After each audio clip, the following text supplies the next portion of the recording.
Hi, everyone.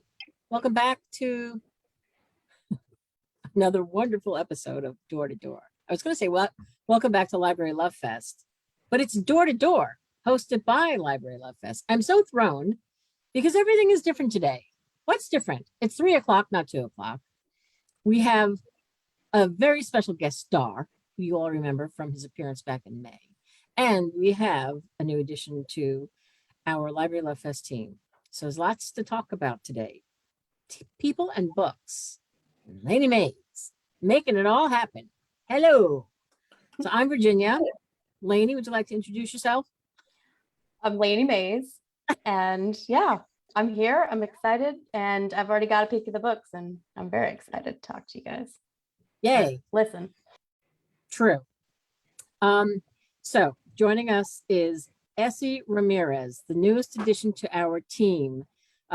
Chris Connolly, as you all know, has moved on to general trade marketing. We've been in touch with him and he's doing great. One day he'll be back to say hello to all of you. And now we have the wonderful Essie Ramirez. This is her second day. She's worked a day and a half at Harper and she's still here.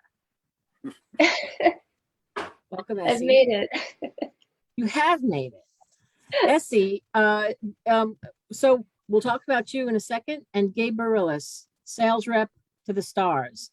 Gabe, you came here in May and you talked to librarians about books that you're loving. Gabe represents the Southwest, and he's got a great bunch of books to talk to us about, and we can't wait to hear him. So Gabe, thank you so much for coming today to talk about books. Always fun. All right, so before we get to that, Essie, congratulations.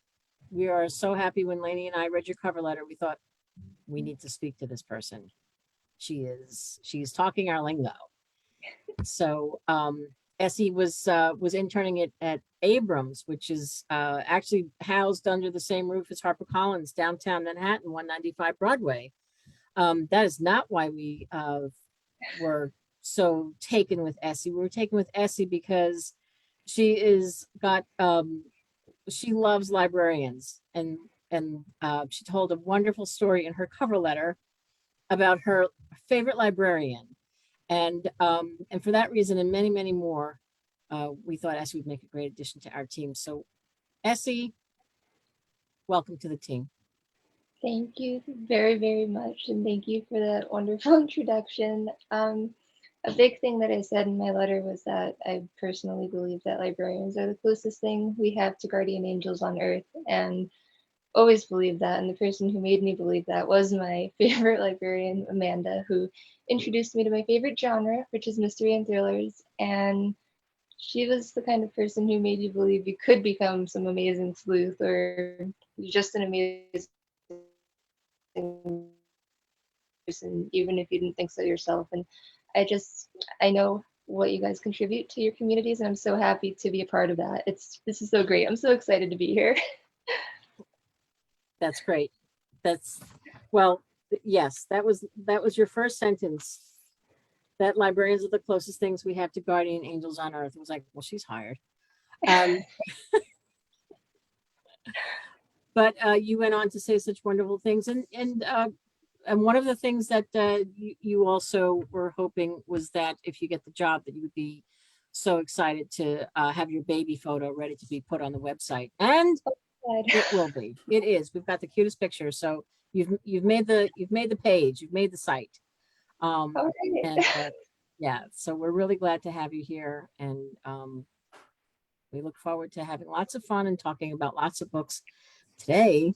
We're going to listen to Gabe talk about lots of books. Gabe, as I said, thank you so much. So Gabe, you cover the Southern California, Pacific Northwest, and parts of Arizona. The western part of Arizona, Phoenix, basically, the big town. Okay. And how long have you been at Harper? I am working on getting to 35 in May, so 34 and a half plus 1 month or something like that. Actually, the 17th will be. What is that? Will be 6 months. October 17th will be 34 and a half years. Okay, October 17th. We should have waited till the 17th to do this. We're gonna have a cake. I gotta do my expenses. That reminds me. Okay. Oh, jeez.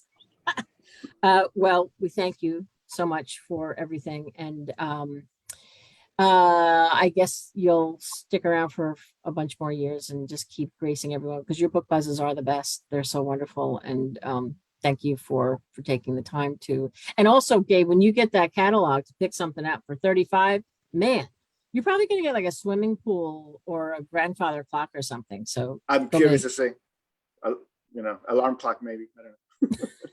I'm hoping it's the the big kitchen pot utensil thing. Oh, that'd be cool. That'd be cool.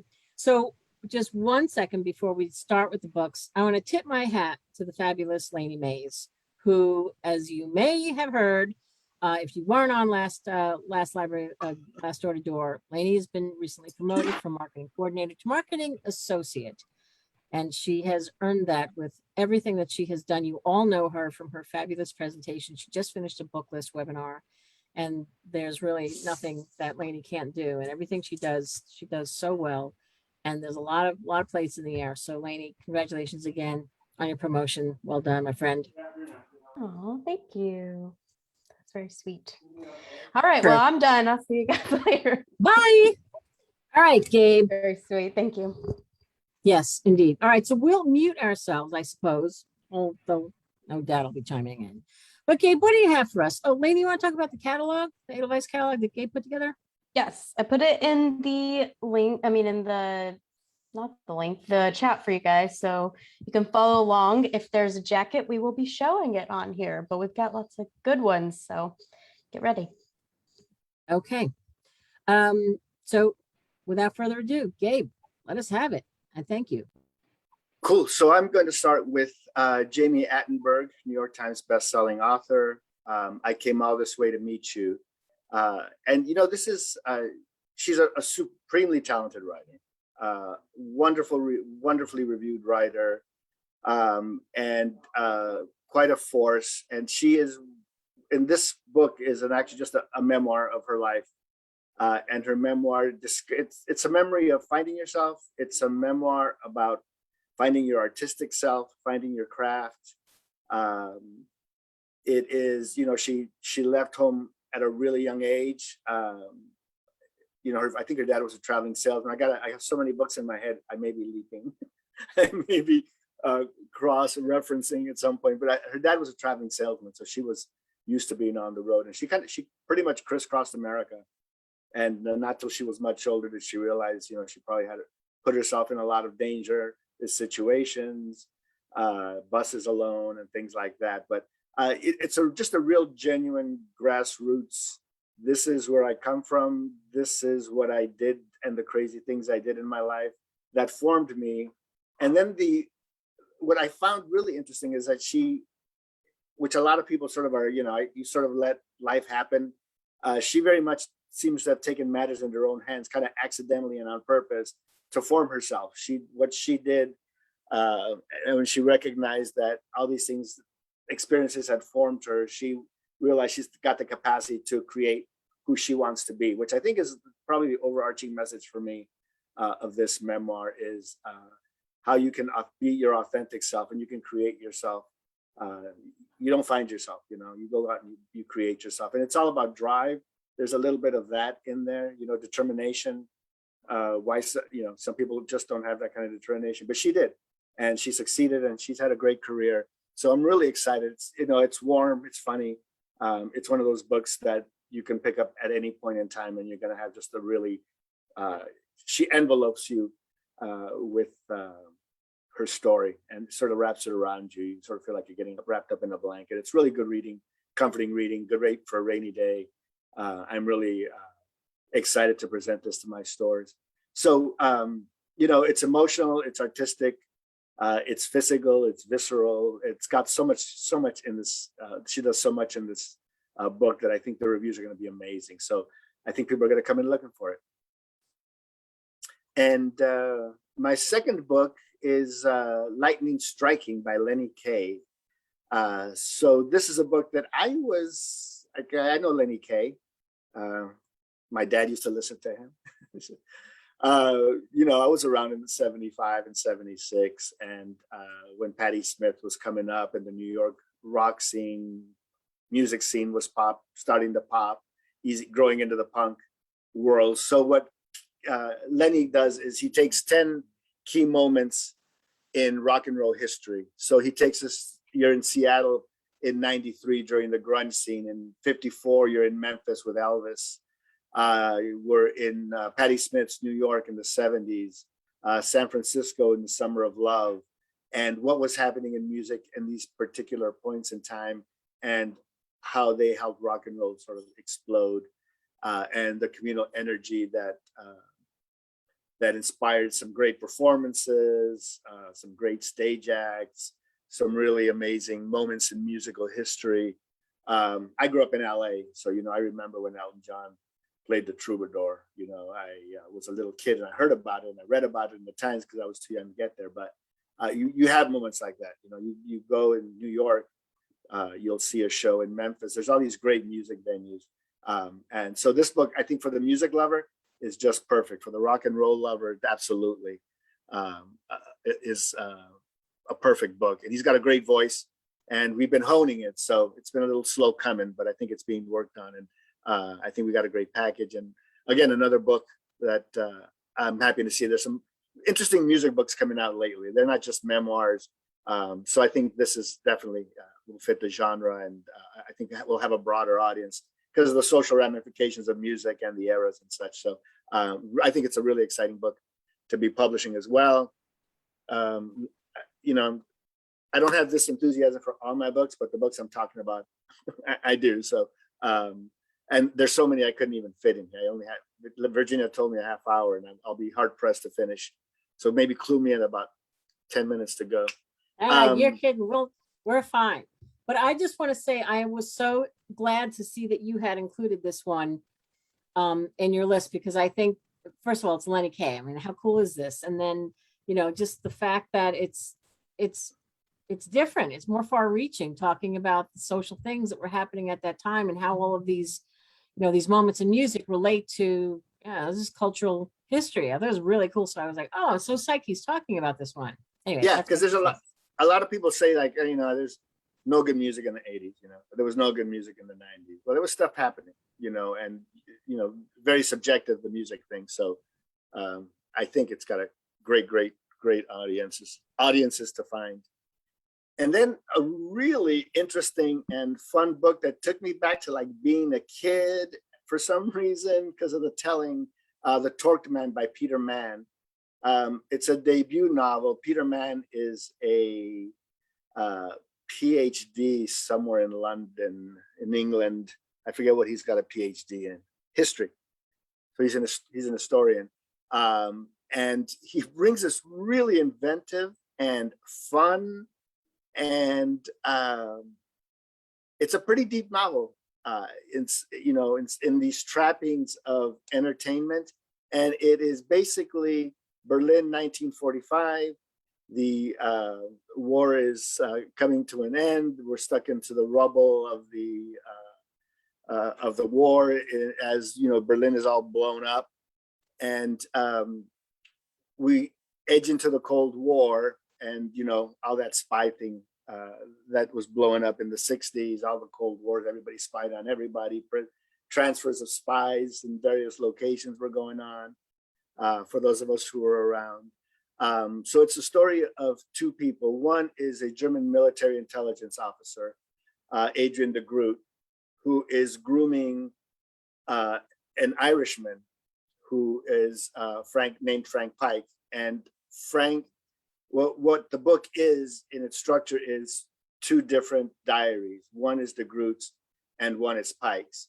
And through the two very different perspectives, de Groot is gay, and an anti-Hitler German, anti-Nazi German, who's hiding all these things, but he's handling this Irish spy, and the Irish were all in with the Germans because of their colonization of the British and stuff. So all that history is in there, the IRA fighters, what they were fighting for, but it gets all mashed into these two various different manuscripts. And de Groot writes about, like Frank Pike being probably an occasional lover. He writes about how well he controlled de Groot and Pike. And then Pike's version is completely different. He sort of comes off as this, very super testosterone filled, manly man in considering his ultra hero a big what was the name of the Kukulian, two words. Anyways, he sort of frames his story as more of an epic and what a grandiose figure he is. So the two manuscripts work around each other and work around history, and it's really kind of hard to explain because it's really so cleverly done, and the two competing voices work together to create a cohesive narrative. So it is, I thought, kind of brilliant, but it's wrapped up in this really fun manuscript of two very different people narrating a moment in time, and just scrambled up in this sort of great omelet of entertainment. I thought, I think it's the two POVs make it really interesting. I think there's some thought-provoking parallels, and then Germany at the close of the war. It's always a hot topic. I know we didn't put a woman looking at an airplane or standing by a train station, but I think we can get some of that audience because it's a very, very clever book. And I think it's one you have to look at. I'm having a hard. I'm back to back with two books that I am not eloquent enough to probably discuss, but I'm trying, because my next one is How High We Go in the Dark by Sequoia Nagamatsu. And this is a novel that I think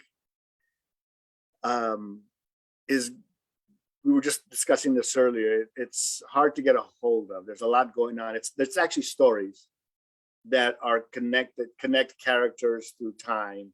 It begins in 2030.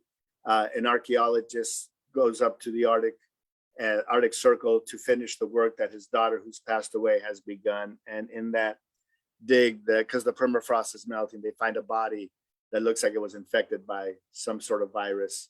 And as it turns out, that plague is unleashed around the world. That reshapes the world for generations. So before everybody jumps into, oh yeah, another pandemic novel, because we know we're going to get, we got the 9/11 novels, we got the LA riot novels, and now it's a pandemic novels. Sequoia's been working on this book for 10 years. It was sort of a therapy that he used to get over a big loss. And it is just a brilliant look at various points of view, at various people in their lives, and a world that's turned upside down. There's, like amusement park for kids who are dying of cancer is one of the stories. You've got funerary skyscrapers, hotels for the dead. You've got,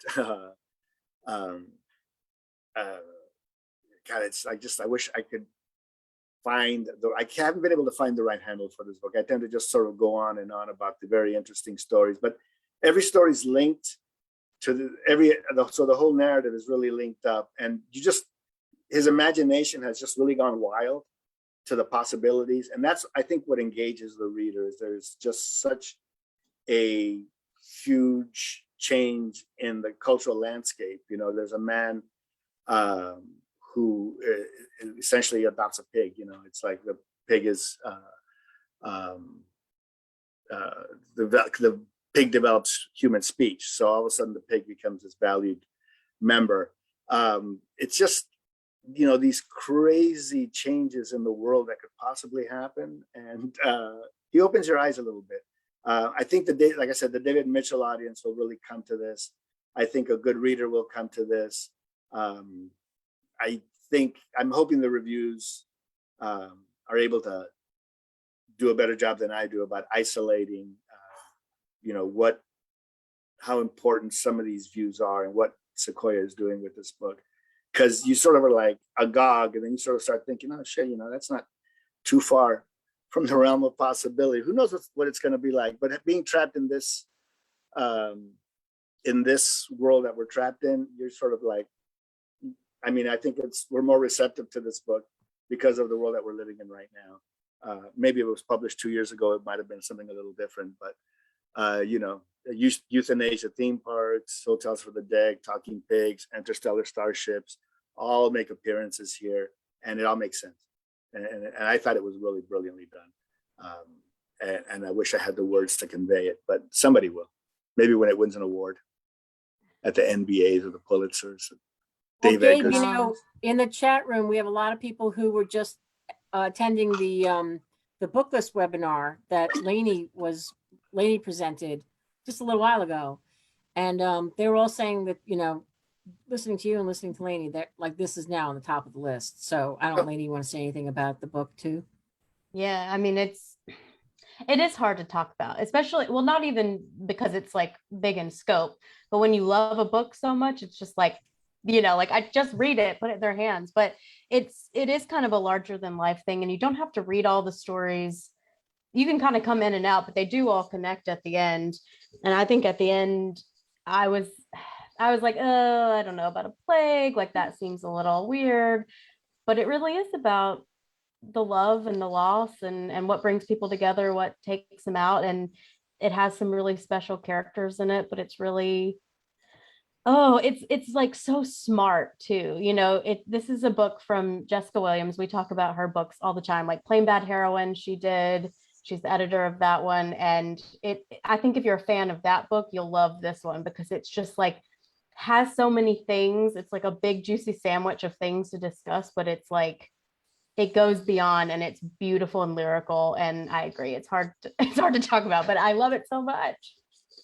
You know, I haven't read this, but or even really heard of it that much. But just hearing you guys talk about it, it sounds like a study in Sonder, really, which is just the idea that, you know, everybody has their own vivid and complex life of their own, even though they're just a stranger to you on the street. And just going through this whole thing that we're all going through and that they're all going through, but they all have such individual and like different stories that's all connected to the same thing. It just seems so interesting.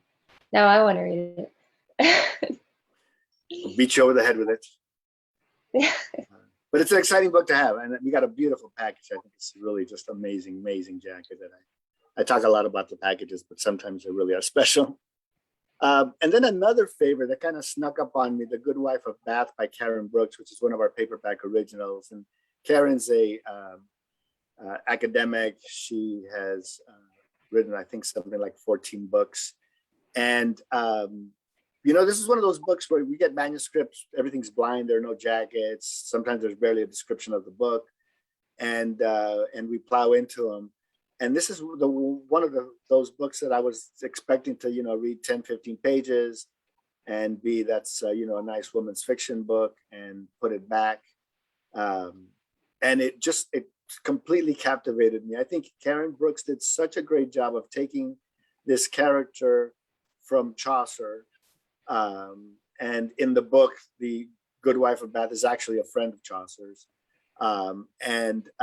So it's a narrative, again, of a woman in the mid 1300s who realizes early on in her life that her opinion doesn't matter and no one is really going to listen to her. Yet somehow she, through a fortuitous marriage to a pretty good guy, she manages to carve out her own world a little bit. And we follow her through her life as she has success after success, being her own self. But the writing is really, really strong. The writing is really good. The references to Chaucer, I thought were pretty spot on and relevant.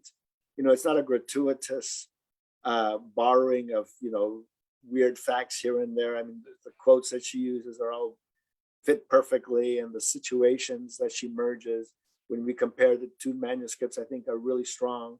I think it's a really strong book. I think anybody who's read Chaucer, I think, would appreciate this book. I don't think, you know, you're stepping down or you're reading something completely weird. I think it will make a lot of sense.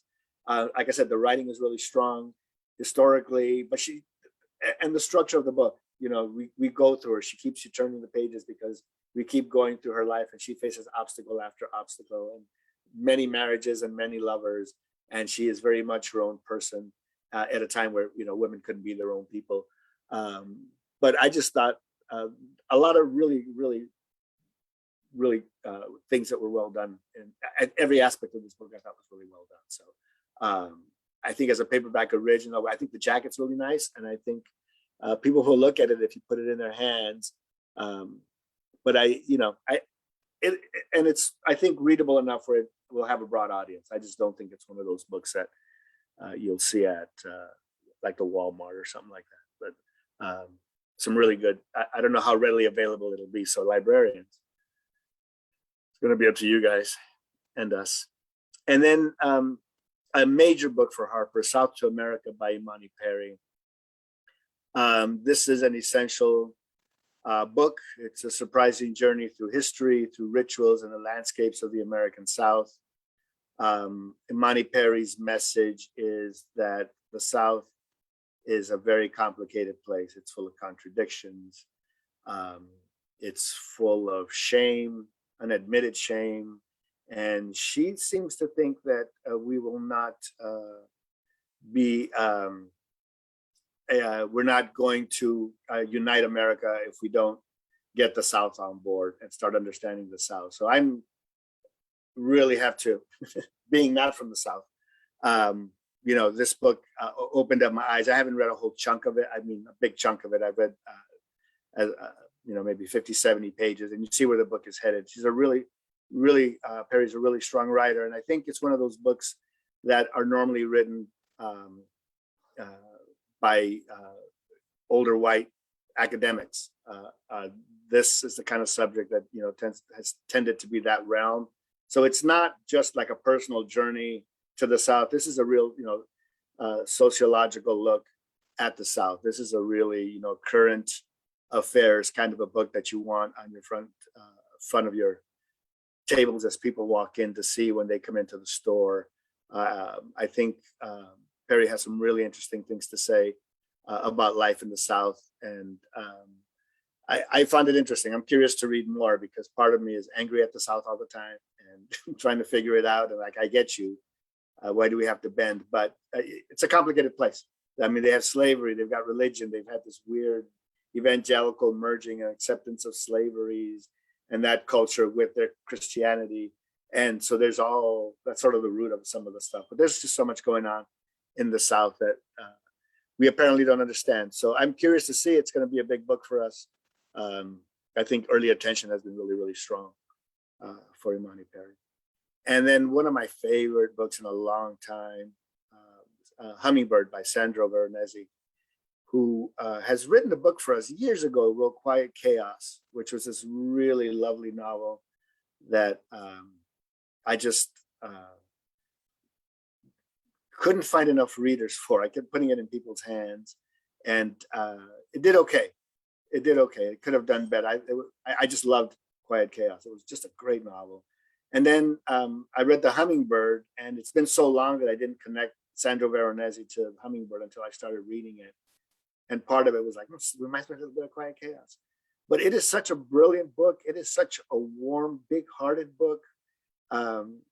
It is, on the literary front, I think it's brilliant. The writing's amazing. The structure is amazing. Veronese uses a lot of different narrative techniques as you're with the same voices. You know, it's not like a different voice. It's this, it's a very interior book. And you're in the head of this man, the hummingbird, who is known for standing still, is how she considers the character. He considers the character, and where the title comes from. But he is a man at the back end of his life, and I don't know if it's because like I'm at that stage in my life, but man, this book was really, really powerful. This book just speaks to the quiet heroism of being an ordinary guy and getting up every day. And, you know, he's a single dad. He takes care of his family. His daughter is unable to care for her daughter. So he has to take in and raise the child, you know, and does it without complaint. Everything he does without complaint. And he has this life thrown at him that it was probably unexpected, you think, and yet it's inexorable. Everything is going to happen, and he just takes everything in stride, and he remains a really marvelous figure at the end. It's this sort of this quietly heroic man, and you get there through this amazing writing exercise, literary exercise. You know, I think Italian fiction is really hot right now. Ferrante sort of kicked things off with her trilogy, Quartet, and further books. I think Europa is publishing a lot of really interesting Italian fiction. I think the Netflix world has opened up, and the streaming world has opened up Italian shows to the world. We're seeing stuff from Mexico, Italy, Scandinavia for sure, Turkey. I mean, everywhere under the sun. They have TV shows and they're producing things, and some of them are getting on, and we're seeing things. So I think the Italian thing is big right now. Some really a lot of authors having resurgences, and I just think Veronese is one of the better Italian writers. I mean, maybe the best that I've read recently. I read a lot. Been on an Italian-Irish binge lately, and I think Veronese is, I think, the strongest Italian author I've read in a long time. But I'm a huge fan. Giumpura Lahiri gives him a great quote. Long considered one of Italy's leading writers, Sandro Veronese has rewritten the family saga, ardent, gripping, and inventive to the core. It had already been hailed a classic. But I just think it's a beautiful, beautiful book for someone who just wants to just get immersed in a completely different world. And I just thought it was brilliant. I'm just going Reading to this chime in now. for a second on that one, Gabe, because I still have the old white. Me Essie, too. You have it, Lenny? Yeah, but I don't have it next to me. Right. Okay. Anyway, that's the plain paper galley. I like the jacket a lot. And man, there's so much love in house for this book. I mean, I don't remember of course there's lots of books that we all love, but when that first came out and I hadn't read it, I have now, and it's just absolutely beautiful. But the early reads on that were, people in sales were like, this is amazing, unputdownable, and heartrending, and just this man's life and what happens to him and how he just does the right thing. And you know what, Lainey's right. When you really like something, it's very hard to talk about in any way other than to say, give it a shot, read that book, because it's just so good. Anyway. Just so good. And then I'm going into another one of my absolute favorites. You will always hear me talk about Louise Erdrich, and you'll always hear me talk about Tom Franklin and Tessa Hadley. You're going to get an earful, so get a drink, sit down. I find Tessa Hadley one of the more brilliant writers that has come to Harper in a long time. We published London Train as a paperback original years ago, and it was a New York Times notable book. We published a second book as a paperback original, and it was a New York Times notable book. And then we did a short story collection in paperback, and then we brought her over to hardback. And I had no idea when I'd read London Train for the first time that I had been reading Tessa Hadley in the New Yorker for years, and she had been contributing stories everywhere. So she's one of these people who writes a brilliant novel, and she writes a great short story. I think in the Alice Munro vein, very quiet, but she packs a real big punch. This book, at first glance, you're just like, you've read this 60s free love thing before, 70s thing, the key parties, etc. It's not that kind of a book necessarily, but it is, it is set like 50 years ago, and it is about a marriage that has been stable and has been happy. And then one day, the son, Hugh, brings home a friend for dinner, and mom ends up making out with him in the cabin. And so she strays a little bit. And through this moment in time, what Tessa does really well is she writes about these pivotal moments in time. And this is, things are changing. The sexual revolution's changing. Women's rights are changing. Everything's in a shift. And that's where she really thrives. She just digs up all this stuff. And so this very quiet family novel turns into an examination of every member of the family. And in depth, she explores all the characters' interior lives, and you capture these fleeting emotions and the passing of their perceptions of things, sometimes indefinable, into these sort of tiny realizations and understandings of human nature. Again, another author who you can really simplify and say she does domestic fiction better than anybody else, but she really takes it a step beyond. She is a cultural critic. She really examines the world that she's existing in at that moment really, really well. And whether it's, a book about three people, or if it's a book about an entire huge family, she gets in there, and she probes and she digs and writes brilliantly. And the other thing about this book is I know Tessa Hadley, I know it's going to be a great book. I don't have to read all of it. I just want to make sure it's still really good. And I couldn't put it down. I keep reading and reading because that paragraph was just brilliant. And then I read the next paragraph and it's just freaking brilliant. And I read the next paragraph and it's brilliant writing. You know, every paragraph, every sentence, she had to have labored, you know, and you sort of admire a writer who does the work. It's not stream of consciousness. It takes a lot of work to create a book like this. And the writing is just flawless. I mean, usually they leave you with a cliffhanger and you got to turn the page because they leave you at a cliffhanger. It's not, it's just I got to read another paragraph of this writing. It's just beautiful. So a lot to love about Tessa Hadley and a great storyteller. And then a millennial novel of obsession, Night Shift by Claire Ladner, is a Brit novel. And it's one of those novels that,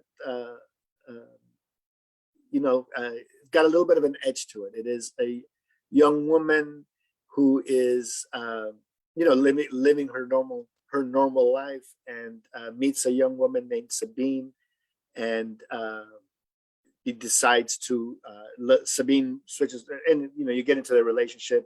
She sort of becomes a little obsessed with Sabine, and Sabine decides she's moving to the night shift. So our protagonist follows her to the night shift, and it's a completely different world, being up at night.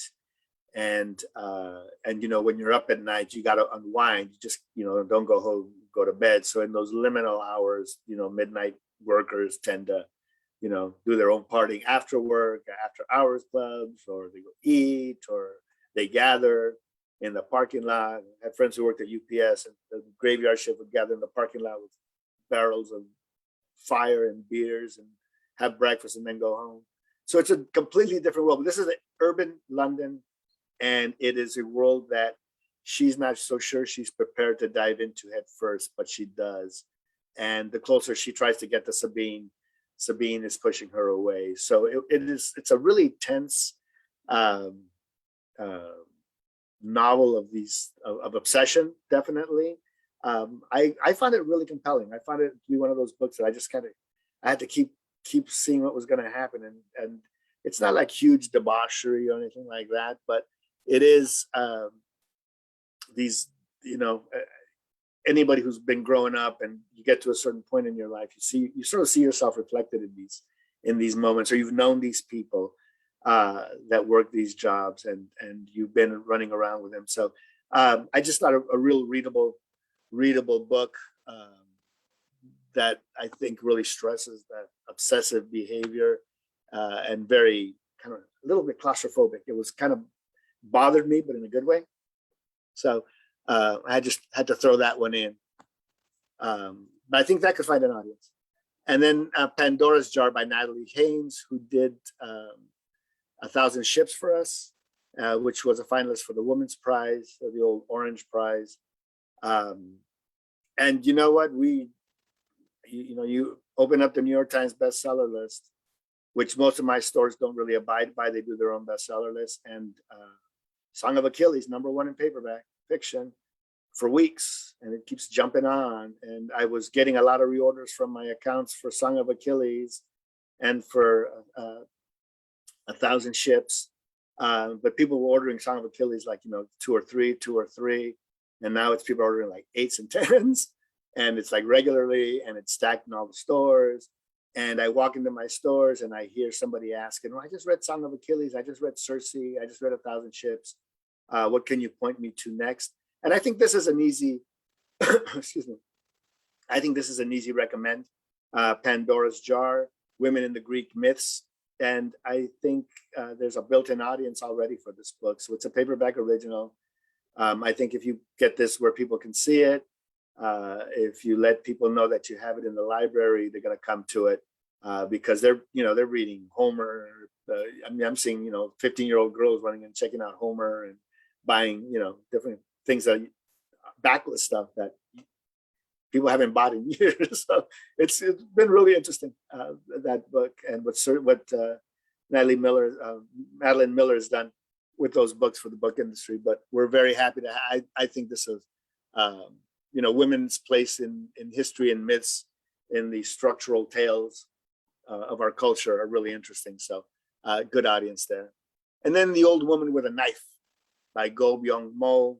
And this is just, you know, if you like good whodunit, it's a little bit, I'm not saying it's light, but it's pretty light. It's fun. It's one of those books that you want to keep reading because you're having so much fun with the characters. The Old Woman with the Knife is actually a South Korean assassin. She's 65 and she's, you know, starting to slow down, and she's hoping that her last, she's just slipped up, and she's hoping this is going to be, I mean, she's looking to slow down, but if this is her last mission, it's because she's going to be dead. So she's hoping it's not going to end that way. So we see the tail end of this female assassin's life, and I just thought it was a lot of fun. It hails from Korea. The author is a beloved Korean author, has written young adult books and adult books. So I think somebody who knows the range has some range, but you know, good social commentary, good humor that keeps the book, some of the, you know, the weirdness out of it more palatable. But I loved it. It's exciting, fun getaway books. And then I'm gonna go into one more mystery. Go ahead. Gabe, just one thing to mention in case people are looking for that under Harper. That's a Harlequin publication, which I put in the notes. But just so you know, Harlequin is part of Harper. But and you know, they have the wonderful Lynette Kim, who is their marketing person. But I just kind of love that, you know, I mean, we want Gabe's take on things. So to us, it doesn't really matter because it's just, this is, you know, it just comes from your heart. And so I think that speaks volumes. We're not, you know, I'm glad that you included it. And then one of my favorite mystery writers, definitely at Harper, Peter Swanson, whose Grow with a Clock for a Heart was his first two books were some of the best noir novels I've read. I thought like comparable with like James Cain. Those first two books were really strong. He's moved around a little bit. He's definitely hit his stride. He's become a bestseller. And this book, 9 Lives, is, you know, sort of the list of Adrian Messenger and books like that. There are 9 people receive ominous notes, and pretty soon they start meeting unfortunate ends. Somebody drowned, someone's hit by a car, and the FBI agent Jessica Winslow needs to figure out what ties all these 9 people's lives together so she can solve the case. As I said, Peter, I just think is a wonderful mystery writer. He's really hit his stride, and I just always look forward to the next Peter Swanson book, like I do the next Peter Robinson book. I know I'm going to get all that I want, and always very satisfying. Always writes good mystery, great characters, everything you want from a mystery. I want to throw my 2 cents into the Peter Swanson fan club. I completely agree with you. I think he's, you know, I love his books. I love the way he writes. I love his characters and his twists. And he's, you know, sort of understated in a way that I like. And I you know, he came to ALA conferences and PLA conferences and just so supportive of libraries and totally gets it. But that aside, I just love his books, and they just they take different directions, you know, and this one's totally fun. You know, it's just, they're really great. If you've not read Peter Swanson, start. He's really great. You're in for a treat every single time. It's not cut and paste. Right. Exactly. And, you know, a guy who's doing a book a year, you get used to these authors, and you forgive an author who does a book a year and he throws you a week once in a while, but I've not seen that from Peter. And he's a nice guy too. He's a really nice guy. And then Kendra Allen, a poet who has just recently published a book with us, a poetry book with us. We're publishing her memoir called Fruit Punch. And she is, you know, a millennial. She has her last, she's one of these really celebrated young poets. As I said, we had a pretty big publication with her poetry book last year. this is a book about growing up in the 90s in Texas, being Black in Dallas in the 90s and the 2000s. You know, finding herself, trying to find herself, and discovering outlets to help her navigate the world. You know, she didn't, that wasn't really made for her. So slowly but surely, she, you know, started finding her voice. But, you know, this is a book about class. It's a book about race. It's a book about rebellion. It's, you know, she was not the kid who did as she was told. You know, she had to wear like stockings for school and church. She made sure she had holes in all her stockings. You know, she wasn't having any of that. So, you know, growing up Southern Baptist in a home where there's no uncrossed ankles, you know, there's no swearing. She really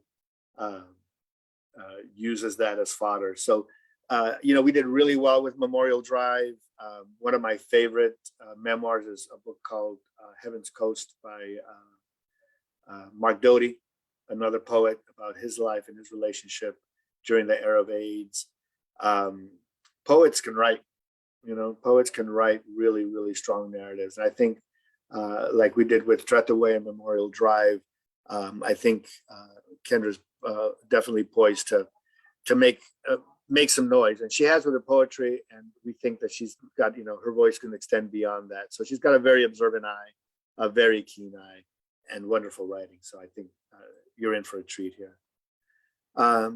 And then back to some Italian fiction, because I am an old dude and I don't know who else cares about this book, but M, Son of the Century by Antonio Scurati, is a novel of Benito Mussolini, from his humble roots as a communist agitator to his rejection of communism and his embracing of fascism. And I just found this book to be fascinating. And it's a big, thick brick of a book. It is a little bit dense. It is, I don't know if it's for everybody, maybe, I don't know. I am definitely the audience for this book. World War II again, the 30s. But, you know, what's going on in America today, man, is a 1930s, almost 100 years ago, when fascism started creeping into Europe, and we're seeing a lean to the right here. So a lot of what the author Scurati does here is, you see some of the parallels. I mean, some of it is obviously purposeful, but the parallels are pretty clear. And, you know, these far right movements everywhere, people, you know, you got Mann going to Poland and going to Hungary, pushing his far right existence, and a lot of parallels with what's happening today around the world with extreme right wing radicals. But I just thought it was a fascinating read. I think, you know, what do I know about Mussolini? They strung him up upside down, and and you knew that he was El Duce, and you know that the trains ran on time. But this really digs into the man, and it is I just found fascinating look at a point in history, and an individual who was an interesting man, good or bad. He was insane in his own way, but he had a huge impact in Italy. And I mean, you still hear people today talk about Mussolini and like not the worst, like the fascists were not the worst things that ever happened to Italy. So it's interesting history for Italy. Then real quickly, I'll Show Myself Out by Jessie Klein. You'll Grow Out of It in 2016 was a People's Choice book. And she is an author who has got a lot going on. She's funny. She's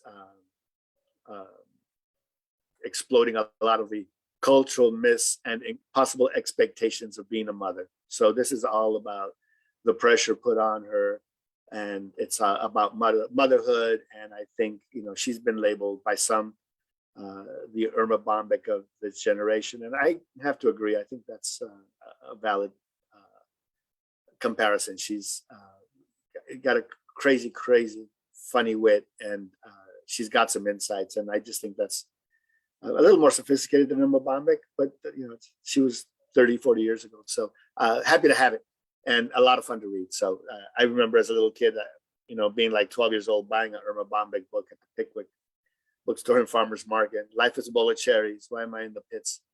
and I read a couple, and then she came over to Harper for a couple of books, so I got to meet her. But 12-year-old kid reading Number Bombay, something wrong with that. And then my last two books, The God of Neverland by Gamma Ray Martinez. Gamma Ray Martinez is an author who's been on the scene for a while. He's written kids books and adult books, and I just love this package. And honestly, I kind of didn't really look at this until I saw the package. I'm like, oh, I gotta get this book. I gotta take a look at the manuscript. And it doesn't disappoint. It is Michael Darling, the youngest of the family, of the Darling kids, who was one of the lost boys in Neverland.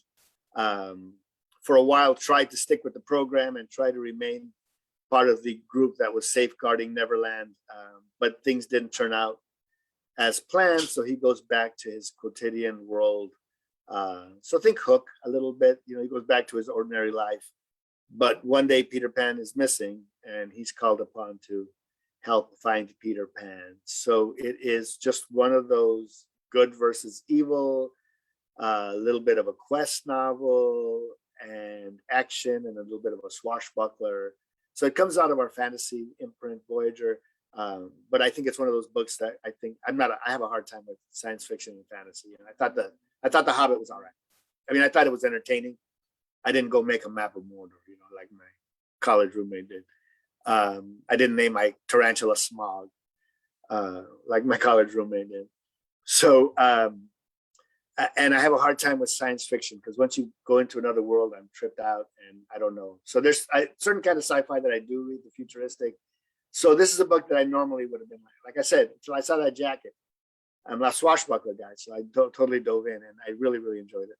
It's really a fun book. So look for a wide readership. And then lastly, and I don't know what to say about saving the best for last, but I love Dervla McTiernan, her new book called The Murder Rule. And my wife, has been in publishing for a long time. She's a writer, Deborah Ginsburg, and she knows people. And one of the Penguin reps sent her a couple of the first two Dervla McTiernan books in paperback originals, Ruins and The Scholar, which I just gobbled up. And I read a lot of mysteries and thrillers. Not so much thrillers, but I do like a good mystery. But she is really good. And one of my pet peeves is when the author, like when Bob Parker used to leave Boston, or when Robert Craze left LA to go to Mississippi, Louisiana, it doesn't really work all the time, And so Derva is actually, she's born in Ireland. She's lived in Australia forever. So I think she's considered maybe an Australian author. But her books, the first three books are set in Galway. They've got a particular character. And I love that world. And I got this book and I'm like, yeah, I'm going back to Galway. And I cracked open the manuscript. It came really early. I read it a long time ago. And I just was like, Maine? The hell? It's not going to work, And that was like my knee-jerk reaction. But I'm going to keep reading anyways. But she is so good. I think she is such a strong writer. She just sucked me right in. I mean, I was 25 pages in. I'm all in. And it's a great story about mother-daughter's worlds colliding. We have our protagonist is Laura. Laura's the mom. And Laura has probably the 60s had come over to America and to Maine. And I had no idea that Maine was like the sort of haven for the Irish, but it makes sense. It's the closest landmass probably, right? So I learned all this stuff that I didn't know, but in a really, really great dual narrative that she does. So she follows the mother's life in the States and then the daughter's life in the States. And what is her daughter's working on? She's a law student and she's working on this project. I'm trying to bring it back because I literally read this like a year ago.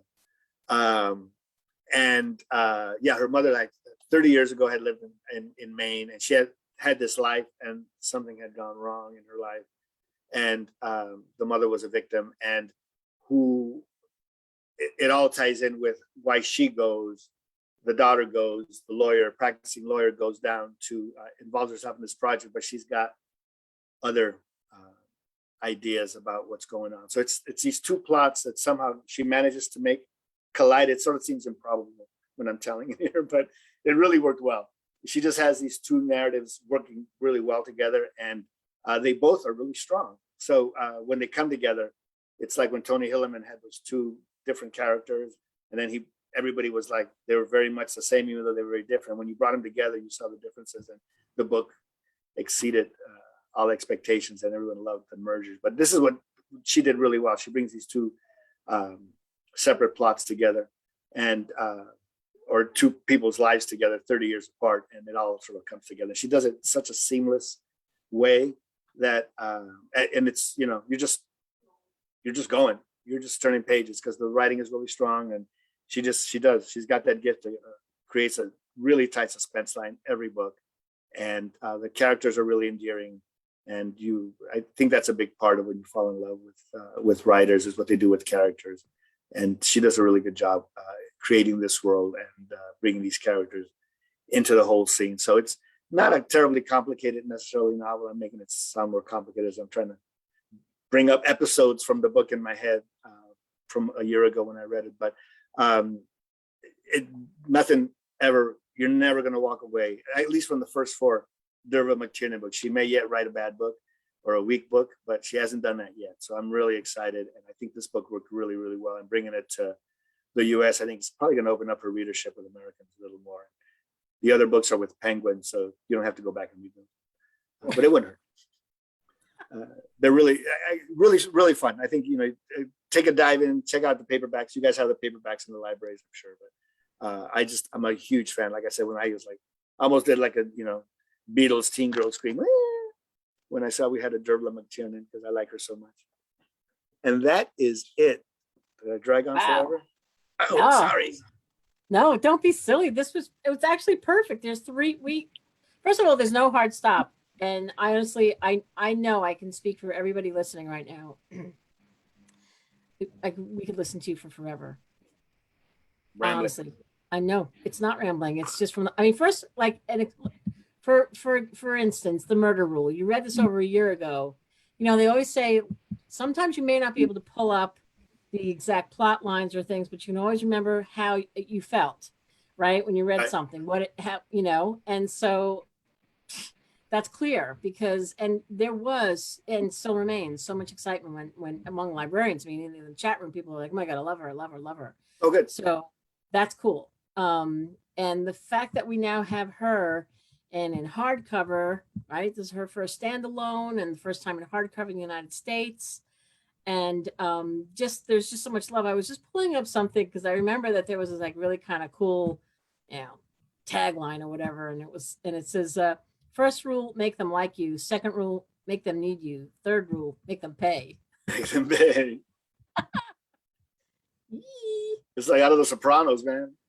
No joke. No joke.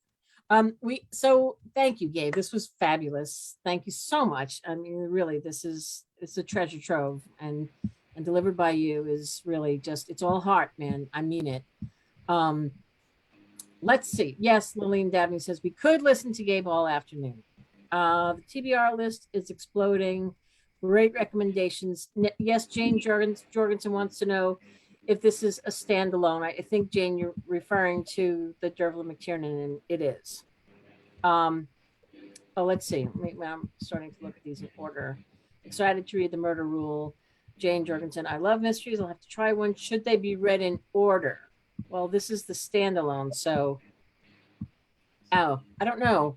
Gabe, do you know? Should the I don't others think be you read have to in read order? them in order. Okay. I read them in order, but you don't have to. Okay. And the this one is going on sale May 10th, 2022. So that's good. There was a question way earlier about the Lenny K book. I believe that was our buddy Janet Lockhart, who wanted to know about a Spotify list, if there would be an accompanying Spotify list. So while you were talking about the books, I checked in with our marketing folks, and they said that they can put one together. So good idea. thank you, Janet. And so they'll put together a Spotify list, and they'll put it in. Let's see. They'll give it to us so we can share it on Library Love Fest, which will give you a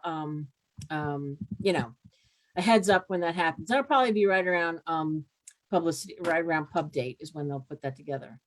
although they said, unless someone pays me $20 to do it earlier. That's really funny. So there's that, Janet. And there was a question about the hummingbird jacket. And is that final? And yes, it is. It is final. I just confirmed that. And it is just, I love that jacket. And that was, I know they had some thinking to do on that one. Yeah, there was conversation about that jacket, but I think it's a strong jacket. I do too. I do too. I like it. Let's see, Lenny and or Essie, do we see any questions that we have missed? That's about it. Yeah, I don't think we've missed anything. So, let's see, great list. Lots of reading to do. Can't wait to read God of Neverland. And I have to say, Gabe, I love that you said that because I'm not a big sci-fi person. That jacket is so great. And to hear you say that is something that I think is very helpful to librarians, certainly helpful to me. You know, for the person who doesn't gravitate toward that kind of a book, that's a nice entry point, right? Right. I don't know why I have so much trouble, but my imagination is stunted. Oh, me too. I can't. I shouldn't say I can't, but I don't. Also loved Irma Bombeck and couldn't wait to get the paper to read her column. I'm with you. Okay, did we get all the questions? Yeah, everybody says thank you and congrats on getting Dervla. She deserves to be better known. Well, we'll do our best, and we're starting with all of you. So, God, Gabe, that was wonderful. I don't know, Lenny, Essie, thoughts? Anything we want to say before we say goodbye? All was good, and they have that list to go back to, so they can. There was a lot of my TBR list is quite large now. Thank you. So they have all the information. Fine. Thanks, librarians. You are the best, Gabe. Thank you so much. And Essie, thanks for your first door-to-door episode, which will be many You more. killed it. You killed it. I think we all killed it. Librarians, thank you so much for joining in at the special time. And Gabe, thank you again for this wonderful presentation. Essie for climbing on board, and Lenny for everything that you have done. Oh, the technical alien, thank you. Oh my God. No technical hiccups. No. And if there were, I don't know, you wouldn't know. So there's Lenny, always smiling and everything's okay. We're Amazing. there. We got there. It's all good. You got us there.